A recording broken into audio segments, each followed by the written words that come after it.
I would be wondering what would be the essence of the IYC if, you know, it's not being heard. It's not as, you know, as vocal as it ought to be, in the sense that what the threats that people tend to take seriously, and I'm not saying that the IYC should go and be bombing installations, I mean, but it would seem that their roles are being usurped by bodies such as the Niger Delta Avengers. We've seen MEND, we've seen even more violent groups come up and say, well, we are the voices of the Niger Delta, we are the ones fighting for the people of the Niger Delta. What would you say the role of the IYC is?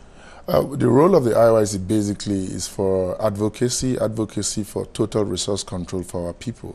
And let me put it right, the voice of the IYC is not being usurped by any other voice. The voice of the IYC can be complemented by many other voices. You feel you're being complemented by voices such, and I must add, violent voices such as Niger Delta Avengers? No, we don't give validity to anything that is illegitimate. By voices, I mean voices of sister groups who understand, who share in our pains, whether within the Niger Delta or outside the Niger Delta.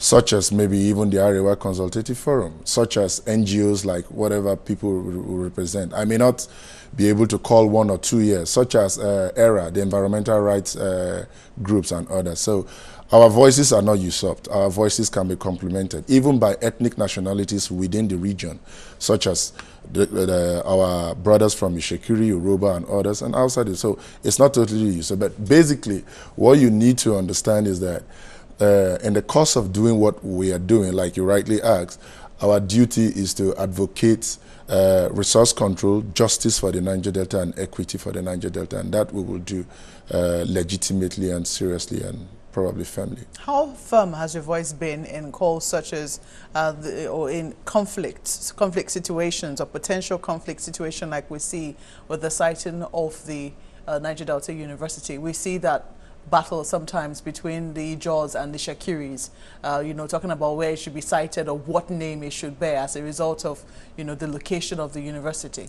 I think that is not even a problem. It's just a recent hype that has come up. I heard it somewhere. But basically, what the federal government needs to understand, what the federal government needs to understand is that if there is any region that needs facilities like the university in Ekrankoko, is the Niger Delta region. Here we are complaining about vices in the Niger Delta, and yet you are approbating and reprobating yourself by saying institutions like the Ekrankoko University is not giving the full support that is needed for it to come up. See, Mark, if there is one thing that is needed and that should be promoted in the Niger Delta, it's education.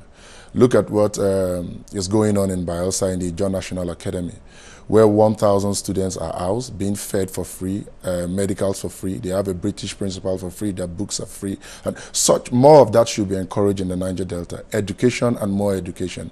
So the issues about the Ekrankoko University are just over-politicized. So who's politicizing it? I don't know, maybe the federal government, but if not, what we had expected... What interest does the federal government have in politicizing it? I'm yet to find out, because what we had expected as promised by the federal government was for that university to take off. For crying out loud, that's a maritime university that will not school only people from the Niger Delta, as much as we think it will create educational development in Niger Delta.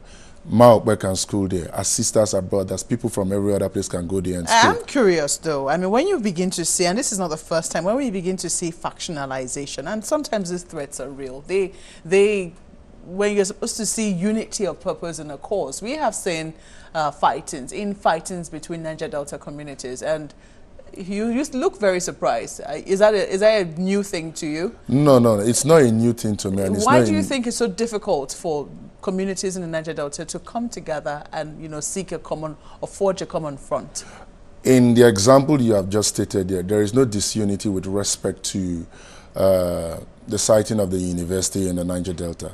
Like I told you, sometimes people in other platforms have a way of hyping the 10% against the 90%. By that I mean, if 90% of the people from a particular region queues behind a thing, you know, if 10% is saying something that is contrary to what the 90% is saying, we are not supposed to give relevance to what the 10% is saying. By that I mean the university in the Krankoko and many other institutions that are coming up in the Niger Delta.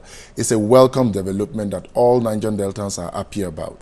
Both the Jaws are happy about it, the Shekris are happy about it. As a matter of fact, we want that to be completed so that other institutions can also come up in the Niger Delta and make it an educational beehive. So I will want to beg that let's, not you particularly, but let quarters not give hype to the 10% distractive voice and not listen to the 90% voice that says this is the way forward. And I think over 90% of us are in support of that. And that includes Ijos, Ishekiris, Urobos, and other people living in the Niger Delta. I'm curious, there's a development now in the Niger Delta called monetization of agitations.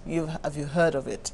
I mean, the fact that groups will come up, claim that they're agitating for a group of people or they're fighting for a common cause, and in the moment they're settled, in quote, you know, all the agitation seems to die out. We've seen that with the amnesty program, you know, instituted by the government of President Yerodua, and then we saw that subsequently, you know, continue with the warlords being granted amnesty and in many instances settled with contracts, and then that's it. What's in it for the people of the Niger Delta? Basically, that in it does not really describe the agitations in the Niger Delta. That actually describes the political economy of the violence or the vices in the Niger Delta, authored mostly by the federal government. By the federal government? By the federal government of Nigeria and their allies, who are mostly in the IOCs and those in the cabals. Not by the lack of discipline on the part of those who are agitating?